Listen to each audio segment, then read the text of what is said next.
Dave, during the last year you cooperated on the Soul Saver project. Probably you have a lot of experiences or new experiences from that cooperation. Is there any influence to actual Depeche Mode project from that cooperation? I would say yes, because I think writing with Rich from Soul Savers and us finishing that project together, it definitely led me towards the end of the writing of that. I started to write also with a friend of mine in New York, Kurt Unela, for songs which I knew would be songs that I wanted to play to Martin and Fletch for future Depeche Mode. I didn't know when that was going to be, but it definitely inspired the writing. Yeah.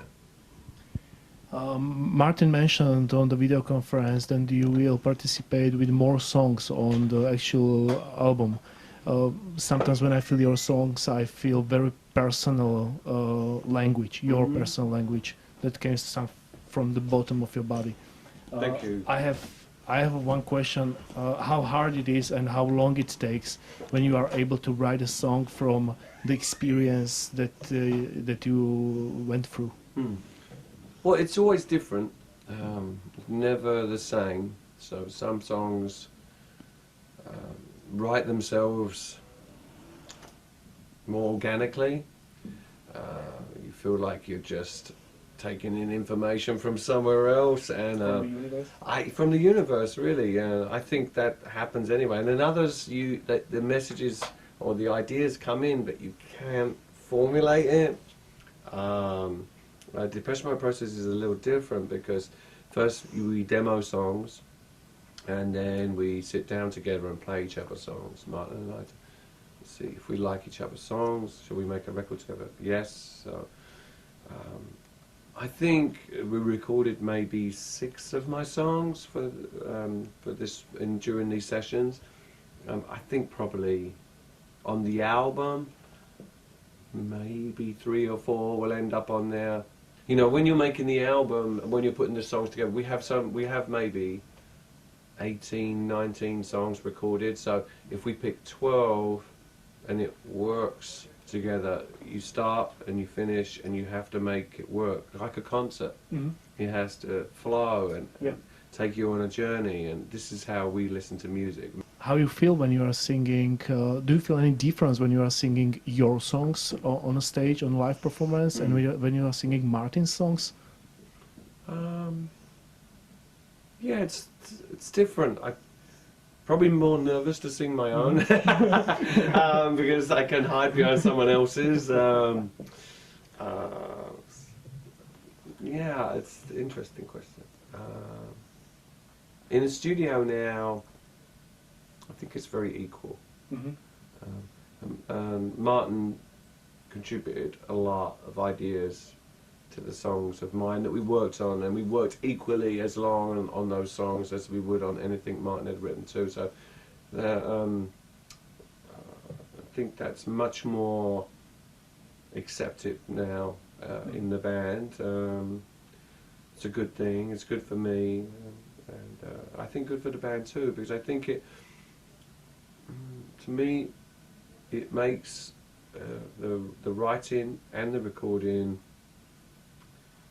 more, for me, it makes it more interesting, because not just because it's my songs, but because I have to have that part of me now on any kind of music I make, whether it's Soul Savers or it's a solo record of mine, or I'm working with someone else. So, you know, I have to feel that I contribute more than just my voice. So, in saying that, it inspires me as well to, when I sing Martin's songs.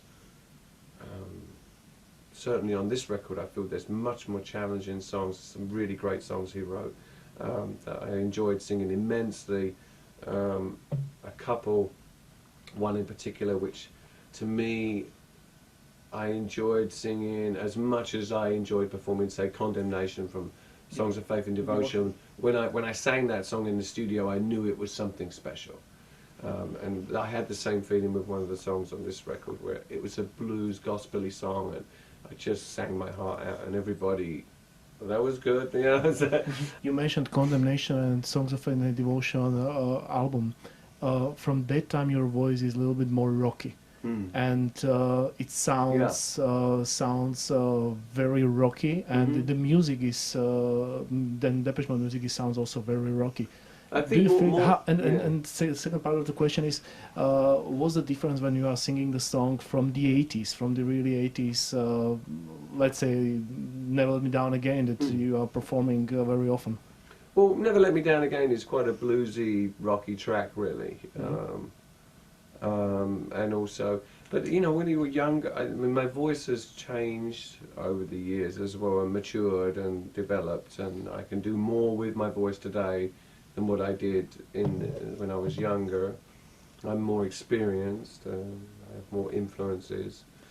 And I would say the songs on this record are, yeah, like I said, more blues influence, so I enjoy it. I enjoy the challenge of those kind of songs. Was it your idea to come to Bratislava, to Slovakia, also with the Depeche Mode?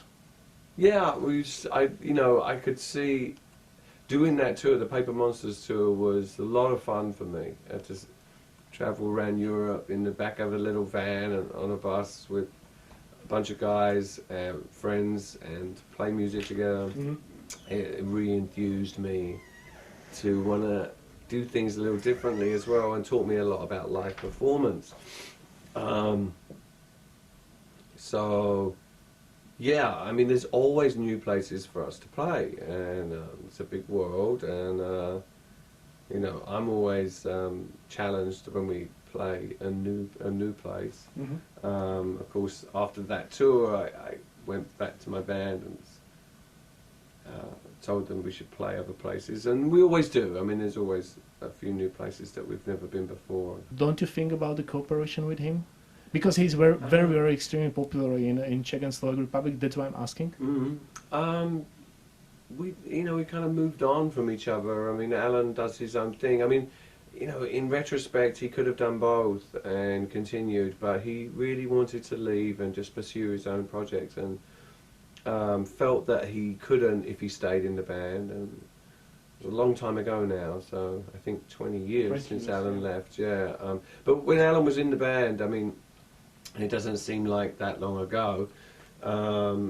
What he brought to the band and what he gave musically was immense knowledge, and helped us to, as a band, as a whole, the four of us, to grow musically and to discover new ways of making music, structuring music, and layering and landscaping music. You know, Alan was vital to the sound of Depeche Mode right up until the moment he left. The two biggest albums that we released are probably in sales, Violator and Songs of Faith and Devotion. You can hear Alan's influence. Can you repeat that now? Who knows? It's just not. You know, the past is the past. You can't recreate it. Hi, it's Dave Gahan from Depeche Mode. Make sure you come and see our concert on May 25th.